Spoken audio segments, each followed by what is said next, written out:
Welcome back to Free Speech Nation with me, Andrew Doyle. So on Thursday night, Jews were targeted and beaten across the Dutch capital of Amsterdam. Reports tried to suggest it was in retaliation to Israeli football fans tearing down a Palestinian flag. Other reports suggested it was a premeditated attack. The King of Netherlands and Foreign Secretary David Lammy and the US President Joe Biden have all called it out for what it is, an act of anti-Semitism. But joining me now is the author Harry Saul Markham. Welcome to the show, Harry. Thank you. So tell us a bit about your reaction when you saw the footage of this going on in Amsterdam. So, Andrew, I was shocked, but I wasn't surprised. Mm-hmm. I was shocked because we are in the year 2024, not 1944, and you would think that such acts in this day and age are, well, frankly, unconscionable. But I wasn't surprised. And I wasn't surprised because it is 2024, and we are living in an age where, in Western Europe, multiculturalism has tolerated anti-Jewish thinking within large sections of our Muslim communities. And unfortunately, that spawns the kind of violent actions we have seen, we saw on Thursday night. We've seen a lot of this kind of thing of various Jewish monuments being defaced with bloody handprints or red handprints.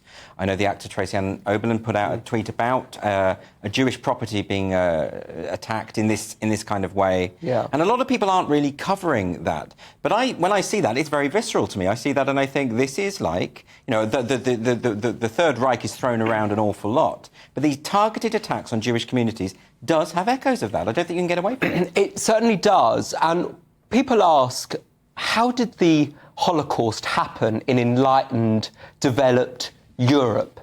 And I think now we can ask the question, how can we see such horrific scenes on the streets of a capital which is known for its tolerance, openness and diversity? And I think when people ask that about Nazi Germany, we say it's because Germany was enlightened and progressive. And I think the same answer needs to be given in the case of Western Europe today. We are seeing the kind of violence, the horrific scenes, because for so long we have allowed anti-Jewish, anti-Western thinking to develop, and that creates these horrific acts of violence. So let's talk a bit about that, because one of the things I've noticed is on the various pro-Palestine marches, I would say the vast majority of people there are peaceful. They don't want to attack Jewish people. But there are definitely people on those marches who have openly expressed anti-Semitic hatred. Absolutely. I think what does concern me about that is that those things, when they happen, don't appear to be condemned by the majority of the people who were there for other reasons. If I was on a march or a protest and someone put up something horrific like that, like supporting of Hamas, a group that wants to wipe Jews off the planet, I would have something to say about that. But so it's not just that there's a minority, it's that the majority seem to be tolerating the minority. Well, in the history of anti-Semitism, it is never the majority that commit acts of horrific violence.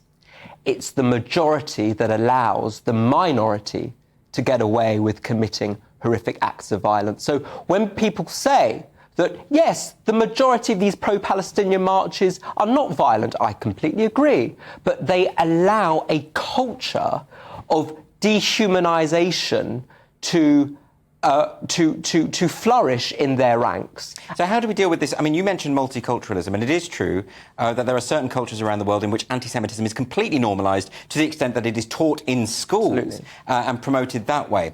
But on the other hand, there will be many Muslim people watching the footage from Amsterdam saying, that's outrageous, not in our name, this is nothing to do with us. You know, and so therefore we have to be careful, don't we, not to sort of stigmatise an entire community. Absolutely. Look, I proudly worked for the Association of British Muslims, the oldest British Muslim organisation in this country. I absolutely believe in a multicultural society, and we must absolutely amplify the voices of our Muslim voices within our communities that are working for change. Multicultural societies can work, and there is one multicultural society which is a wonderful example of that: Israel. The Israeli society is extraordinarily diverse. You see in Israel, I was there a few months ago, you see people from Ethiopia, you see people there from Russia, people from all walks of life. The reason Israeli multiculturalism works, and comes from a conversation Angela Merkel had with Benjamin Netanyahu back in 2015 after she said, "Wir schaffen das, we can do this," and allowed, I think, close to 1 million refugees and migrants to come into Germany. On this phone call, she asked, how do you absorb so successfully such a large number of people into your country? And her answer, Benjamin Netanyahu's answer was that yes, whilst we have ALPAN and we have these various things to promote integration, ultimately the majority of people who come to our country share our values. And what I think we need to see in Western Europe is we need to have a values-based immigration approach, which allows people from all walks of life, from all different backgrounds to come and settle in our country, but they must absolutely subscribe to the values of the country they're settling in. Why do you think there is such a reticence to tackle trends within communities that are disturbing? For instance, when Trevor Phillips did his very rigorous survey of British Muslims and found that a little over half of British Muslims felt that homosexuality ought to be illegal. And then The Guardian came out and tried to say, oh, Trevor Phillips has got it all wrong, we shouldn't listen to this. Why are they not siding with, for example, gay Muslims in that? Why are they always siding with the most reactionary element within the community? Why aren't they siding with women within the Muslim community who don't want to wear their veils? Because as much as I love liberals, liberalism is in crisis. Western Europe is suffering from a crisis of values.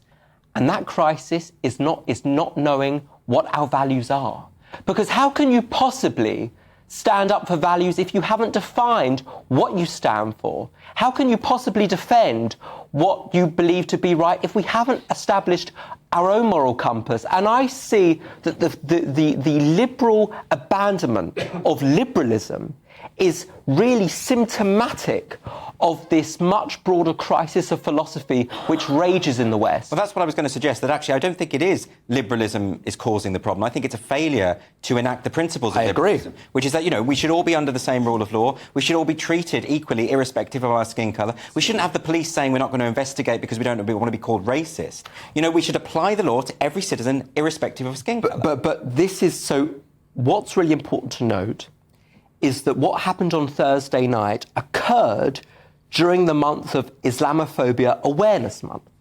And that's important because what we're seeing across Western Europe is that various authorities find it a lot more politically expedient, socially convenient to deal with those that are calling for debate about issues within Islam.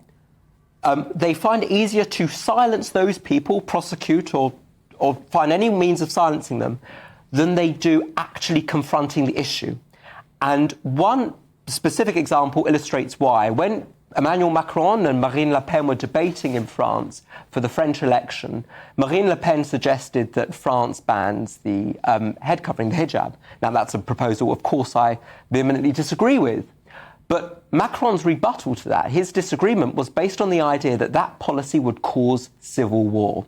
The fact is, Western European governments are scared. Well, that's a problem as well. I think to treat one particular community as uniquely combustible is a soft form of racism, isn't it? It's what Manfred Gerstenfeld described as humanitarian racism. It's this idea that, well, because people aren't white, they themselves can't be held to the same standards as everybody else. And frankly, being in such a state of affairs really means that we can't actually get people to talk about the issues, which mean that the Muslim voices which want to reclaim the soul of Islam feel so abandoned and from not only their fellow Muslims, but from the country at large. And we see this burgeoning populist movements across Western Europe.